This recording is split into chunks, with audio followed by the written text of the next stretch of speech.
Together, growing in faith, changing communities. Makathunyiswe uJesu Kristo ngegama likayise benendodana nomoya ocwebileyo. Amen. Umusa wenkosi yethu uJesu Kristo, uthando lukaNkulunkulu uyise, ubuzalwane ngomoya ocwebileyo makube kini nonke. Namhlanje thando zami ngifisa ukuba sifunde incwadi yevangeli njengoba ilotshwe nguJohannes umpostoli, isahluko sesishiyagalolunye ivesi yokuqala kuze kube 41. Kulo nkathi uJesu esedlula wabona umuntu owazalwa eyimpumputhe. Wafela amathe phansi emhlabathini, wenza udaka ngamathe. Waninda amehlo empumputhe ngodaka, wathi kuye, hamba uye kugeza echibini laseSilowe, lokhu kuthi isithunywa. Wahamba ke wageza wabuya esebona. Ngakho-ke abakhelwane nababembonile kuqala esanqiba base bethi, akunguye yini lona owayehlala phansi enqiba na? Abanye bathi uye, kepha abanye bathi qhabo, ufana naye nje, kodwa yena wathi nginguye. Base bemisa kubaFarisi oyeyimpumputhe. Kwakuyisabatha mhla uJesu enza udaka evula amehlo akhe. Nabo abaFarisi base bembuza bethi, wabona kanjani? Wayesethi kubo, wabeka udaka phezu kwamehlo ami, ngageza ngabona. Abanye abaFarisi base bethi, lo muntu ongena sici nongagcini kusabatha akaveli kuNkulunkulu. Kepha abanye bathi, umuntu oyisoni angazenza kanjani lezibonakaliso na? Base behlukana phakathi. Ngalokho-ke base bethi bebuya bathi empumputheni, uthini wena ngalowo owavula amehlo akho na? Yena wathi ungumprofethe. Base bemphendula bathi, wena uqobo lwakho lonke wazalelwa ezonweni, pho ufundisa thina? Base bemxosha. Wezwa ke uJesu ukuthi bamxoshile, wathi kubo ahlangane naye, wayesethi, uyakholwa yini endodaneni kaNkulunkulu na? Waphendula yena wathi, Nkosi, ingubani yona ukuze ngikholwe kuyo na? uJesu wathi kuye, usuyibonile, lo okhuluma nawe uyiyo. Wathi yena, Nkosi, ngiyakholwa. Waguqa phansi wakhuleka kuyo. Thandwa zami, ngiyayithanda le ndaba. Lithi izwi likaNkulunkulu uJesu wahlangana nensizwa eyimpumputhe. Kusukela emncaneni bayo yazalwa vele ingaboni. Bayabuzana, bayaphikisana abantu nabafundi ukuthi lona ozalwe enjena ngabe elabani lelicala? Ubani owonile lona wazalwa kanje? Yokuqala uJesu afuna ukuyilungisa, akekho wonile. And leyo nto ibalekile kumina ngoba kunabanye bethu abakholelwa ekutheni izinto ayihlangani, izinto ayilungi, izinto aziphambili ngoba bakholelwa ekutheni vele bazalwa beqalekisiwe. Vele izinto zabo zantshontshwa. Vele baphambaniselwa bebancane. Kunabantu abaningi abakholelwayo lokho.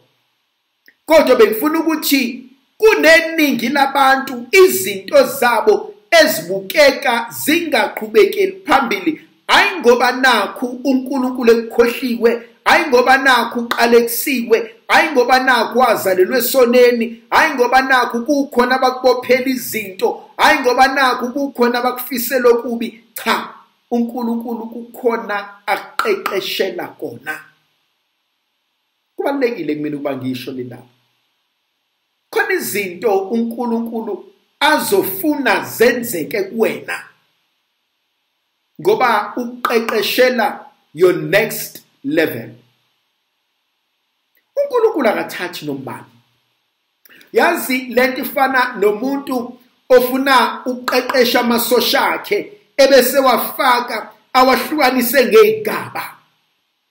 Lithi izwi likaNkulunkulu ngelinye ilanga uGidiyoni uma eyolwa impi, abantu ahamba nabo bancane ngendlela eyisimanga, athi uGidiyoni, inkosi labantu bangaka nempi engiyoyilwa ngizokwenza njani? Athi uNkulunkulu, hambani nemfuleni. Athi hambani nophuza amanzi. Athi buka labantu indlela abawaphuza ngayo amanzi. And ngiyacabanga abanye babeyaluza befuna indlela abazophuza ngayo, abanye bafuna izitsha abazokha ngazo, abanye bamile, abanye bathi bona ngebenze lutho. Lithi izwi likaNkulunkulu, wathi uNkulunkulu, labo abaphuza amanzi njengezinja bathathu babeke eceleni, kuthi bonke laba abanye babeke eceleni. Ozohamba nabo ilaba abachaphe amanzi njengezinja, abaguqe phansi ngamadolo baphuza ngemlomo yabo. Kwesinye isikhathi uNkulunkulu uzovuma izinto nezimo zenzeke ngoba nakho ukutrainela isigaba esilandelayo. Abantu bazohleka, izwe lizokhuluma ngoba vele kakade abazi and abaqondi lokhu uNkulunkulu akwenzayo kuwena. Sho njalo uJesu evangelini likaJohane isahluko se-13 anebageza inyawo athi lokho enenza kona athi aniqondi. Uyazi kwesinye isikhathi asidingi ukuba si-understande yonke into eyenzeka empilweni zethu. Uyazi uzoke ulahlwe, uzulahlwe nayingane zakho. Uyazi uzokuphendukelwe, uzuphendukelwe amathumba akho. Uthi inkosi bengizo-accepta ukuthi osibanibani abangifuni, inkosi bengizovuma ukuthi izwe liyangihleka, but angi-expectanga ukuthi nabakwethu bangenze lokho. Yazi uNkulunkulu uma esekuprepare uzokuhlunga, uzokumonyula, uzokususa kubantu. Uzibone ngathi uyinhlwa, uzibone ngathi uwedwa.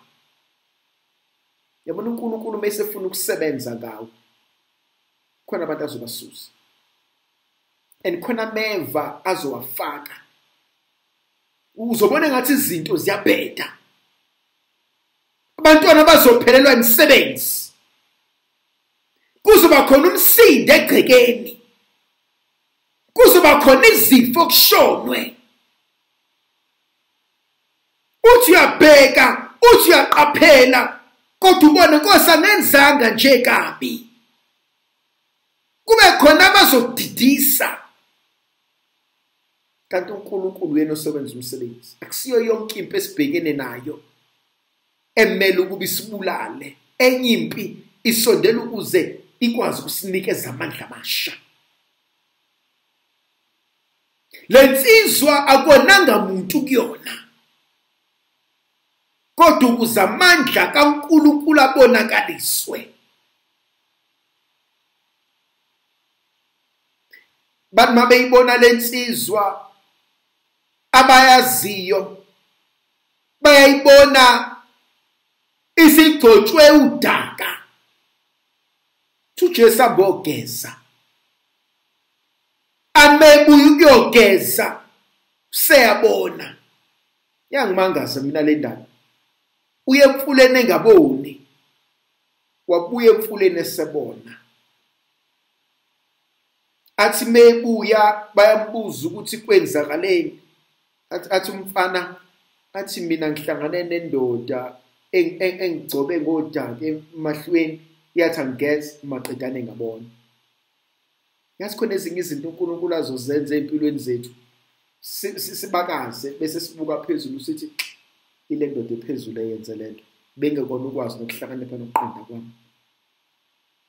Yazi khona izinto uNkulunkulu azokazenze kubantwana bakho, uthuke nawe uthi bengazi ukuthi uNkulunkulu ungithanda kangaka. Bengazi ukuthi uNkulunkulu angalisula ihlazo lami emehlweni abantu ngenxa yabantwana bami. Bengazi uNkulunkulu angalisula inyembezi zeminyaka kubantwana bami. Bengazi uNkulunkulu bengangiphakamisa emndenini osungibukele phansi ngenxa yabantwana bami. Ndlovukazi yezulu ayibe nathi sibusi sizivikele isikhayisele. Mayisinikeza amandla nomusa nothando lukaNkulunkulu uSomandla, yena onguyise benendodana nomoya ogcweleyo. Amen.